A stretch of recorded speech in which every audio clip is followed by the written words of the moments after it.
অন্তর্বর্তীকালীন সরকারকে আমরা আসলে যেই জায়গাটিতে দেখতে চাই, যেই ফর্মে দেখতে চাই, ছাত্র জনতার যে স্পিরিট ছিল, ওই স্পিরিট কিংবা আমাদের ভিতরে যে অন্যরকম একটা তেজ ছিল, যেটি নিয়ে 6 জুন থেকে শুরু করে 5ই অগস্টের এই ফ্যাসিস্ট হাসিনা সরকারের পতন ঘটিয়েছি, সেই স্পিরিটটা কেন যেন আমরা চালচলনে, কথাবার্তায়, আঙ্গিকে কিংবা কাজের মাধ্যমে স্টিল অন্তর্বর্তীকালীন সরকারের আমাদের যারা উপদেষ্টা রয়েছেন তাদের মধ্যে দেখতে পাচ্ছি না। ইভেন আমরা এটাও কথা বলেছি, এই অন্তর্বর্তীকালীন সরকারে উপদেষ্টা হিসেবে যারা এসেছেন খুবই ভালো, তাদের এই অভিজ্ঞতা রয়েছে, খুবই ভালো তাদের বিভিন্ন জায়গায় যে সৎ কিংবা তাদের যে অন্য ক্ষেত্রে তাদের একটি সম্পৃক্ততা জনমানুষের সাথে সেটি ছিল।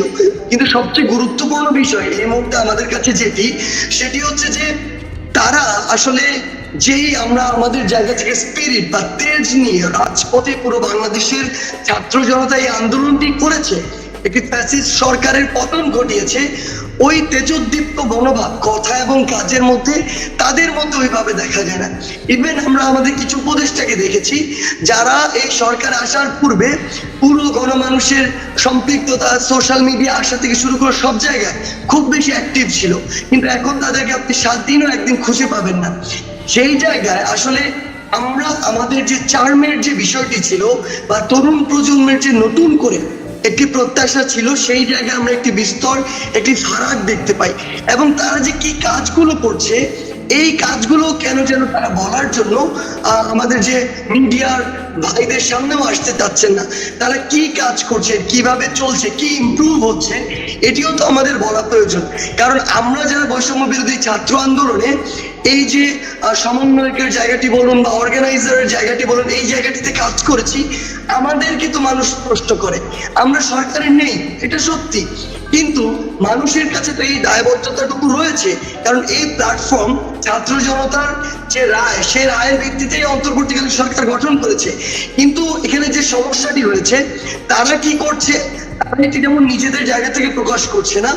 আমরা যখন তাদের সাথে গিয়ে বিভিন্নভাবে কথা বলার চেষ্টা করি, এটি দেখা যায় হয় আমরা তাদের সাথে ঠিকমতো কথা বলার সুযোগটি করতে পারি না, কিংবা করতে পারলে উপযুক্ত বা প্রত্যাশিত যে উত্তরটি সেটি আমরা পাই না।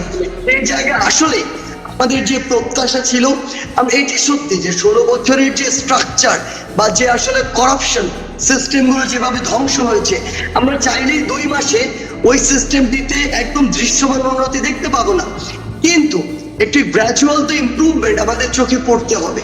সেই জায়গা আসলে আমার জায়গা থেকে স্টিল আমার মনে হয় যে আসলে আমরা আমাদের ওই জায়গাগুলোতে, গুরুত্বপূর্ণ জায়গাগুলোতে এমন মানুষদের প্রয়োজন যারা কাজে আমরা ফিল্ডে দেখবো যে এক জায়গা থেকে আরেক জায়গা তারা মানুষের কাছে ছুটে যাচ্ছে, তাদের মধ্যে ওই স্পিরিটটুকু রয়েছে, তারা সেটি মানুষের সাথে এই কমিউনিকেশনটি করছে, তারা যে কাজগুলো করছে এটি মানুষের সামনে তুলে ধরছে। সেই জায়গায় আমরা একটি ল্যাগ দেখি এবং আমরা অবশ্যই চাই এই জায়গা থেকে তাদের অবশ্যই ঘুরে দাঁড়াতে হবে। যদি না দাঁড়ায় তাহলে যে আস্থার জায়গাটি থেকে তাদেরকে ওই গুরুত্বপূর্ণ